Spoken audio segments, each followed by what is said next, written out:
I'm gonna see if... Yeah, I'm live. Okay.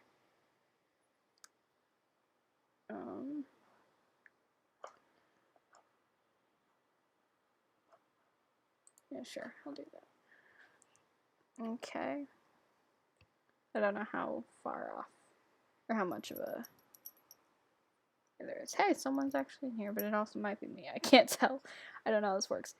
If someone is in here, hello, and you'll have to tell me if my mic is working, or it looks like it's working fine. But yeah. What is my thing? Average watch in about 3 seconds. I don't think I was in here. Okay, where is my stream URL again? Here we go.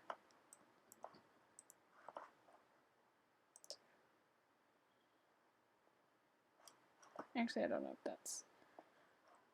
I don't know. Anyway, yeah.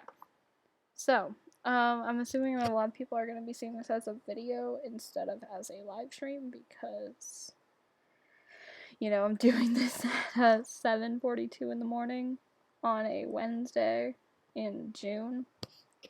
So, am I frozen? No, okay. I have a hard time telling sometimes. But, so yeah, I'm assuming a lot of people are going to be seeing this as a video, not a live stream, so I'm probably just going to be rambling even when no one's here, so people can watch this afterwards.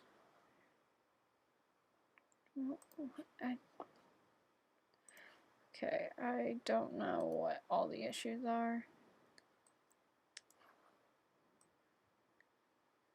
Okay, I guess we're doing that.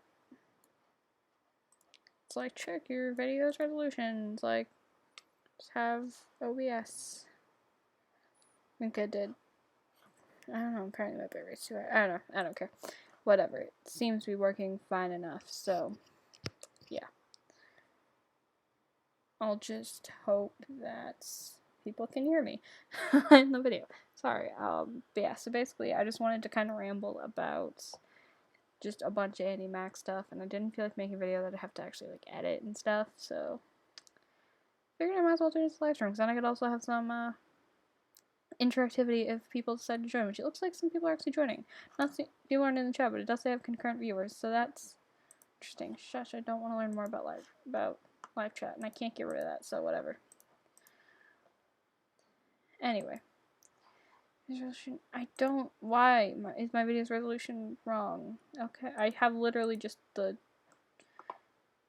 OBS, whatever. If it's an issue, I guess too bad. Yeah, I guess just too bad because I don't know what to do about it. So, anyway, so I wanted to talk about 313 because I did next episode making a video about it, and I wanted to talk about the new episode descriptions, and I wanted to talk about the promos and just theories and anything else Andi Mack related. I'm going to be referencing my phone for some of this stuff because I don't have a good memory. So I'm going to be going on to Tumblr and finding the episode description so I can talk about them after I talk about 313, which is what I'm going to talk about first because y'all have waited long enough. Hey, super fangirl, welcome to the stream. But yeah, so my thoughts on 313.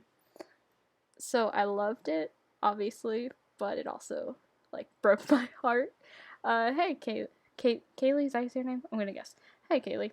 But yeah, so, when I watched it the first time, like, obviously, it broke my heart, and it wrecked me, and I've obviously calmed down in 3 months, I would, you know, as one would hope, but there's two main thoughts I have about this. The first one is that we were supposed to have that emotional reaction because I don't think there's a single person who doesn't fall into one of the categories of the groups that were hurt, if that makes sense. Because there were people who don't like Jamber, people who liked Jibby, people who liked Tyrus, people who liked Bexy, and people who liked Muffy all had some level of pain. What do you think about Buffy and Cyrus' relationship was? Okay, I guess, okay, I'll talk about that, because that's what you asked for. So, I'll get back to the 13 later. But, Buffy and Cyrus' relationship was. I remember the first time I read that, I almost screamed, because I'm like, oh my gosh. 313 wrecked me too. But, because, okay, so this means that either they're talking about relation, because the thing is, when you write log lines for episodes, when you write these kinds of episode descriptions, you want to use as few words as possible. So it's very possible that it's talking about more crush woes and not relationship woes, and that was just the best, easiest, most, simplified way to say it, because you only have so many words for episode descriptions. But at the same time, it clearly is either talking about crushes or talking about relationships that they're actually in or about to get in. Either way, I think they are about to get in those relationships. Now, with Muffy, I like Muffy, don't get me wrong. But if you couldn't tell, I actually think I ship Juffy slightly more, but I've also always known that's never going to be a thing, and I do like Muffy a lot. So, I am excited that it looks like they're going to be getting together because of Marty's ex, which I don't think he's had another girlfriend aside from this one, so it looks like it's going to be the girl he's currently with and that they're going to break up, and I'm so excited for that drama. Like, that's going to be a fun episode. I'm hoping his ex isn't Kira. I know that's been a theory that's been tossed around. I don't think it makes a lot of sense, but a part of me is still like, but what if? But, oh yeah, no, Cyrus is definitely going to start talking about TJ, and it's going to be so great to hear him be, like, open and honest about his feelings to TJ. Because, honestly, I think TJ's probably going to open up about it in Something to Talk About, and that's another subscription I really want to get into, but yeah. I think TJ's gonna openly talk about Cyrus, and that'll be super cool if that happens for the finale. But seeing Cyrus like actually talk about TJ and seeing them actually like get together is probably gonna kill me. I'm so excited. I will be so happy when it happens. I'm not even saying if it works. We all know it's gonna happen. We all know Tyrus's endgame. Like, there's no way it's not at this point. But yeah, I am excited. I am pumped. I know the finale's gonna wreck me. I'm gonna cry a lot. But I am also so excited for it. It also happens to be 2 days before my birthday. So, yeah. Happy birthday to me. Getting the Andi Mack finale. But yeah, it's gonna be insane. But yeah, so yeah, and something to talk about. I'm so curious as to what the act of kindness is that it's referring to, and what kind of trouble. Like, that's the one that strikes me the most, is TJ's act of kindness towards Buffy lands him in trouble. What in the world could that mean? So here, basically, I have no clue what the act of kindness could be. Not a single clue. That could be way too many things to even speculate about. But the trouble is slightly more able to be speculated about. So, my theories are either one, Cyrus is gonna start thinking that something's going on with TJ and Buffy, and it's gonna cause, a miscommunication between the two of them, and Cyrus is gonna get jealous, and it's gonna be a whole mess. Two, thank you. I might, maybe I should live stream on my birthday. I might, we'll see. But yeah, 1 month, I will be 19. Can't believe it. But yeah, so what was I even talking about? I've completely. Oh yeah. So another option is 3:30 on my birthday. I stood up rest the whole day. Oh my gosh, that sucks. Well, hey, happy super late birthday, and it was like 3 months ago. But yeah, yeah, that's gotta suck. Like, that episode was so good, but also so horrifically emotional. I will get back to talking about 313 here in a second, but yeah, I think another possibility has something to do with Kira messing up something with TJ and Buffy, or blabbing, or saying. I have no idea what the trouble could be. I'm just so excited for something to talk about. That's gonna be such a good episode. But hello, Gaming Fox. Yeah, I'm also so sorry. So, okay, 313. I never made a video about it because I think I was intending to, and then I just kind of fell off the face of the earth for a while, and then, well, like a week or so ago, I think, I got a comment from someone who's like, hey, if you still want to talk about that episode, you can still make that video, and we'll still watch it, and it's like, okay, but I decided I'm just doing a live stream, because why not? Yeah, so, thing is, there were 5 real groups of people that were hurt in some way because of that episode. The people who don't like Jamber, people who really liked Jibby, people who really like Muffy, people who really wanted a Bexy wedding and people who really shipped Tyrus. And I think you're going to be hard pressed to find a fan who doesn't fit into at least one of those categories, because I don't know anyone who likes Jamber, first of all. Like, they're just such a bad couple together. They're just not, even in this episode, it's very apparent that they're not good together, and I'm so excited that Amber's going to ask him for space later on. Also, there's a clip in the promo where Jonah's like, why does it have to be love? Why can't it just be fun? And it's like, I agree, because you're in middle school, so it doesn't have to be, like, super serious, but also I kind of get why your relationships are failing. But but yeah, it also totally plays into the Arrow Jonah theory, the aromantic Jonah theory, where he's like, he dates for fun, not for, because he doesn't actually develop feelings for people. He just is like, yeah, this is fun. So like, totally plays into that theory. So I'm living for it. But yeah. So the two real things I wanted to talk about in 313 were the Bexy wedding being called off, and then obviously the whole Tyrus thing. I'm gonna talk about Bexy first because, so from an in-universe perspective, obviously it kind of hurts that the wedding is not happening. I still think it's obviously probably going to happen later in the show, but the fact that it was called off really did hurt. But at the same time, I'm kind of glad it happened, because for me, this whole thing is building up to a Bex confronting Andi and Cece on controlling her wedding. Because from the beginning, it's been somebody pushing her to get married. It was Andi, and then it was Cece, and then it was both of them. And the wedding has never been about what Bex wants. The first time she really got a say was with the lamps. She has not really had much of a say in this wedding. And I know that at some point it was because she didn't want a say, but I think at that point it was because she already had given up. Cause she didn't want a big wedding. She didn't want a big fancy wedding. She said it over and over again. She just wanted to do a little something, courthouse, nothing big, nothing fancy. And then she was pushed into doing it. So I think she's like, I'm already not getting the wedding I want. I don't care anymore. And so I think it's going to lead up to Bex finally kind of snapping and saying, this wedding is supposed to be about me and Bowie, and we are the last people who have been involved in anything. Like, I never pick up this way. I think my little one sounds going off. Well, hey, good morning.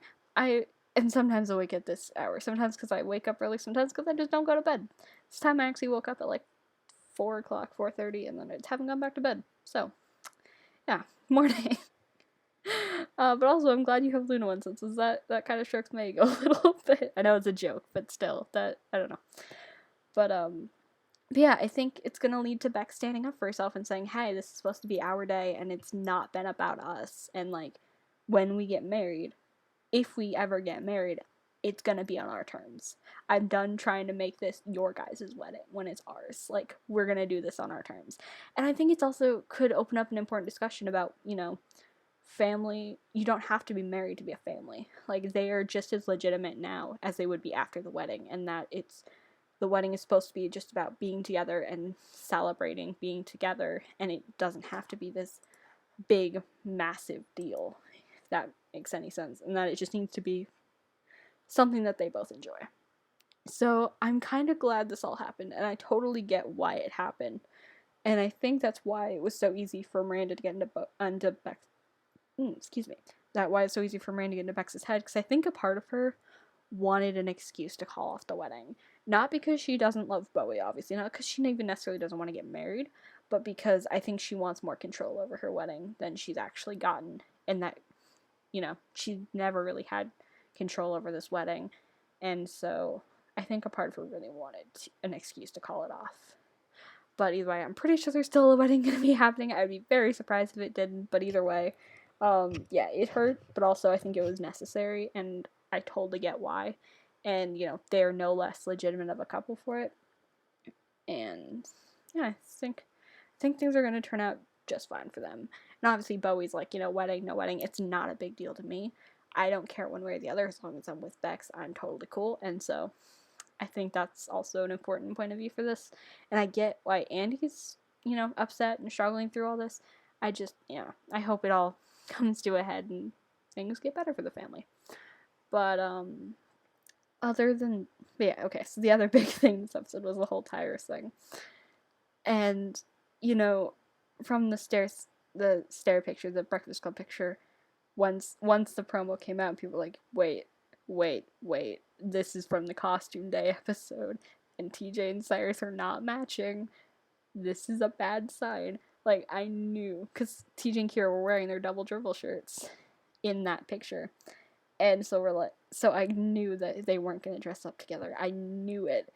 And it still hurt so bad. Seeing TJ walk up and seeing the look on Cyrus's face. Oh god, it hurt so bad. It hurt so bad. But, yeah, because I remember thinking, he started talking about the costume, and, we had all assumed it was going to be Salt and Pepper, and I was just like, wait, what? And I didn't even connect it until he said somersault, and then I just died, because that is the cutest thing I have literally ever seen in my entire life. Oh gosh, TJ suggesting do somersault Cyrus. It was so freaking adorable. Oh gosh, I probably exploded in that moment, and then I remembered, they're not dressing up together. He's matching with Kira, and it just hurt. It just hurt a lot, and yeah, the more the episode went on, and then the whole conversation where Kira's like, get it? And Cyrus was like, no, I don't get it. Whereas clearly he was talking like, I don't get why TJ's doing costume with you. And he looks like directly at TJ. And the pain on both of their faces, and the way TJ's like, it's like last minute decisions are called. I definitely imagine it being like he was up all night, like trying to talk himself out of chickening out of this, to calm himself down and be like, nothing's gonna happen. No one's gonna talk. No one's gonna say anything. No one's gonna think anything. Like, it's gonna hurt Cyrus if you don't. You want to do this. You suggest it. It's a good costume idea. It doesn't matter if people don't get it. It just matters if you guys like it. Like, I imagine he spent all night doing that, and then in the morning he got in his summer outfit and then just broke. Like, he couldn't get himself out the door. He was so paralyzed with fear of what they would say about him, what they'd say about Cyrus. Because, obviously at this point, TJ doesn't know for a fact that Cyrus is gay. So, I feel like all that kind of just came to head, and he just kind of broke down and tore off his summer outfit and put on his dribble shirt. Probably made it in that. Such a dumb costume. I'm sorry. It's such a dumb costume. But and then he left and either walked to school or got in the car, whatever. And by the time it really started to set in what happened, it was too late. And he probably spent the entire trip to school figuring out what he was going to say to Cyrus and how he was going to try and explain himself. And then he didn't even get the chance, really, because Kira showed up and then dragged him off, and it hurt a lot. It hurt a lot. Also, give me a second. It's very hot in here. I need to turn on my fan. Alright, sorry. That feels nice. Alright. But yeah. So yeah, the whole, it was so stupid. Like, it was just dribble written on 2 shirts. Like, oh, it was not clever. She's like, I have a great idea for costume. No, you don't. You have a dumb idea. It's like, at least she said it was simple, but it's like, no, it's dumb. It's a dumb costume. Oh, it made me so mad. And, like, the first time I watched it, I was like, wait, that's all it took? When they originally had their conversation. And then it's like, I realized, had they been able to be more blatant with the homophobia, that's clearly the angle they were taking. And whether or not Kira herself is homophobic doesn't really matter. Because she used it against TJ. She used his insecurity against him to get him to do what she wanted. And that's, boilerplate. Manipulation. Sorry, I couldn't think of the word there for a second. And, yeah, it was Kira. The worst, and I hate her. There's obviously going to be... the thing that I do like about this, though, is it just makes it more obvious that Cyrus is going to happen. Because they would not be doing all this if TJ and Cyrus were just going to be friends. Like, they've had more drama than pretty much any other couple. Granted, the drama's almost never been just, like, between them. It's been from other people interfering. Because, like, seriously, the dramas that they've had have been, the last one was the gun incident. That wasn't really a TJ's thing. That was Reed bringing the gun and TJ being caught off guard by it, and then, having to deal with the peer pressure of going off with Cyrus and wondering what they're going to say, or staying with them, and just that whole thing. That was And then, Andi and Buffy trying to keep Cyrus away from TJ because they think he's dangerous. Like, that wasn't really drama between them. It was with a bunch of other people who happened to keep them apart. And, Jonah's big thing with their decade-long fight, that had nothing to do with TJ and Cyrus. That had to do with TJ and Jonah. Even TJ and Buffy, that whole thing had nothing to do with TJ and Cyrus and the way they treat each other. It had to do with how TJ treated Buffy, and yeah, it was awful. And, he's grown and he's learned and he's definitely redeemed himself from that. But the point I'm trying to make is, they have had drama, but it's almost never been just, like, them being bad. So, like, that's why I don't like Jandy drama, because Jandy drama is they're not good with each other, and their drama stems from them causing problems for each other. And with TJ and Cyrus, it's somebody else causing issues that get in between them, which I think is a lot better and a lot more compelling. And the thing is, like, what other couples had this level of drama besides Jandy? Nobody. No other couple has like, Marty and Buffy have not had this much drama. Jonah and Amber have not necessarily had this much drama. They might be close. They're close. They're kind of comparable. But they have not had that much more drama. Freaking, like, basically the point I'm trying to make is no couple of friends has had this much drama in this show. Only relationships have had this much drama. So the fact that they're doing all this is just proving our point that Tyrus's endgame, like, obviously we all already knew that. Like, obviously we've already known this. It's just, it makes it more obvious. It makes it so much more obvious. But yeah, so what to talk about? I have my water. I do have my water. I need a drink.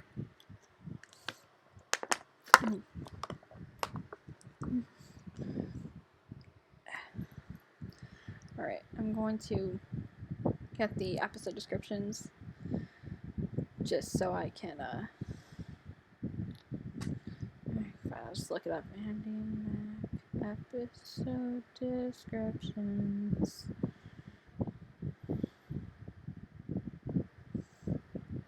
And I'm sure they'll be on here.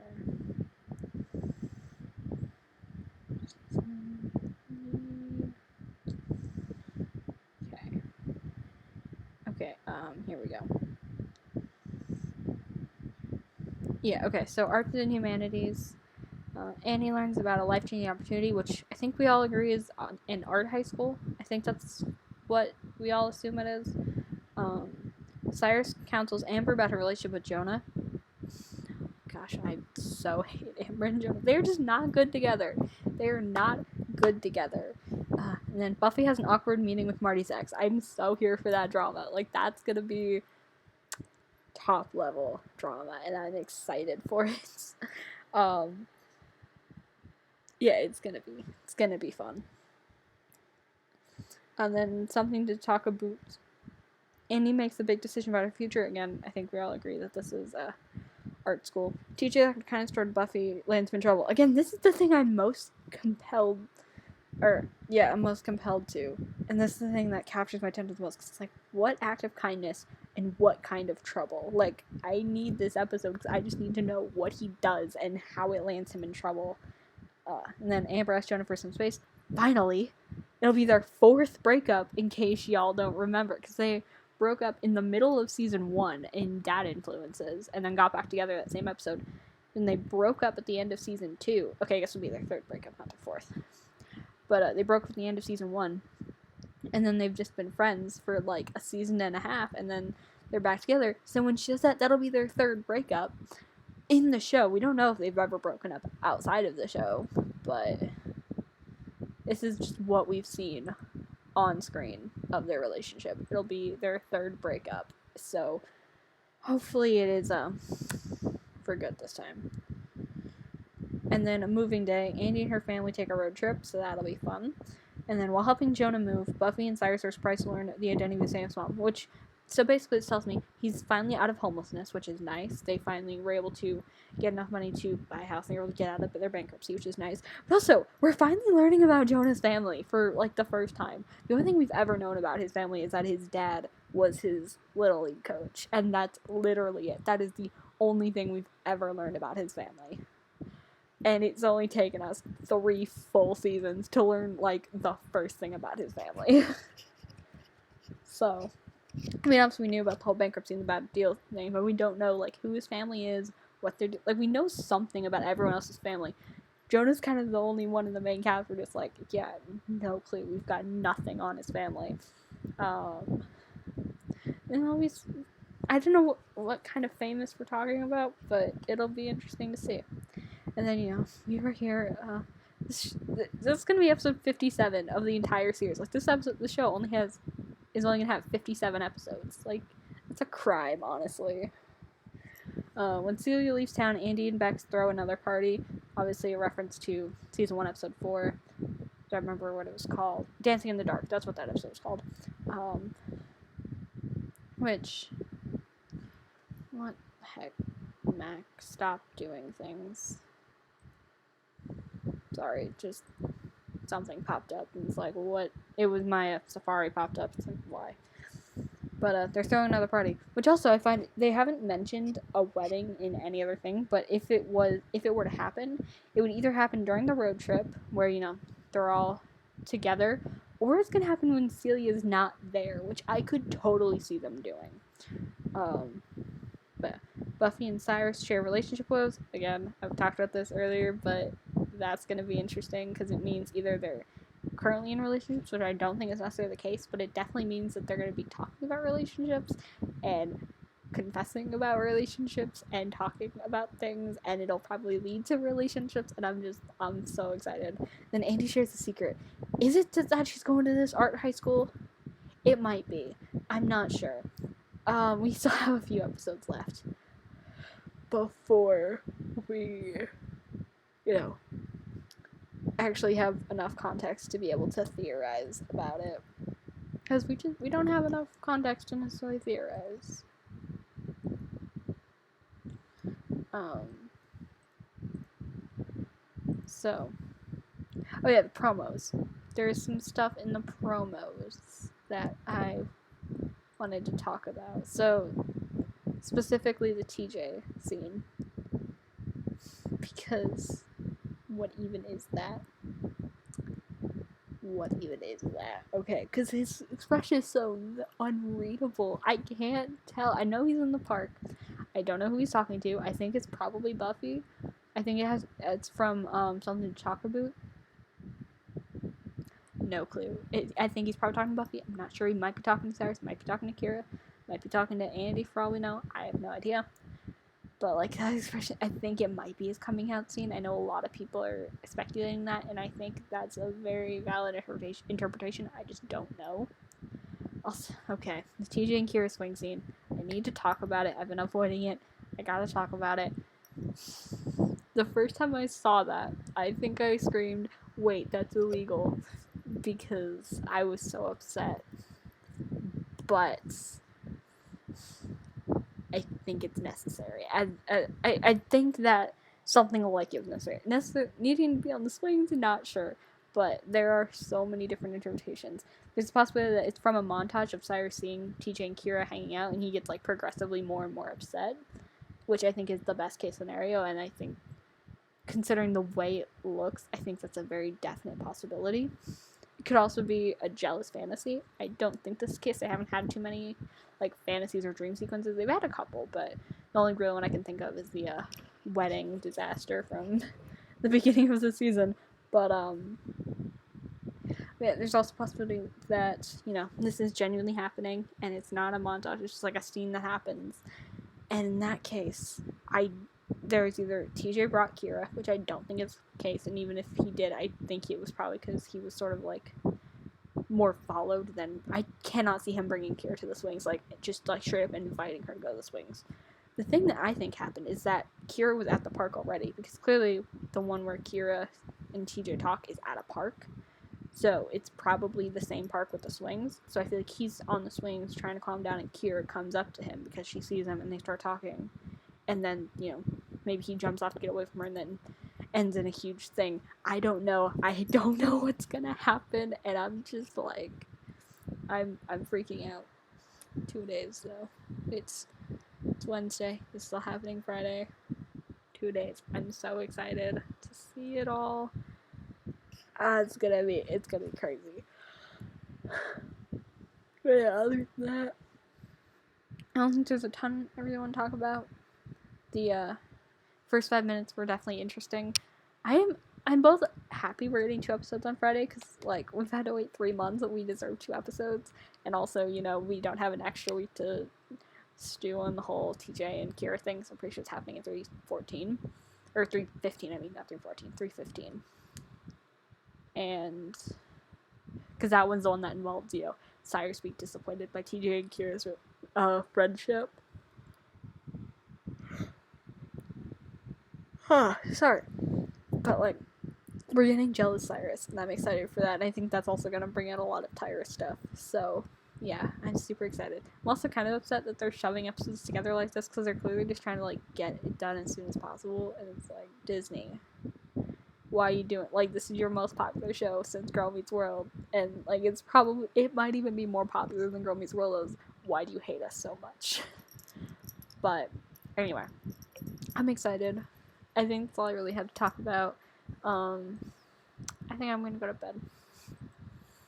I think I'm gonna take a nap. And so my shoulder's been killing me since yesterday, and it got worse last night, so maybe if I fall asleep, it'll finally have enough time to heal and not be worse. So, thank you guys for watching this. If you have any questions for me, you can comment them on, any relevant video, I guess. You can also message me on Twitter, Artie Safari. Yeah. And that's it. See you guys later.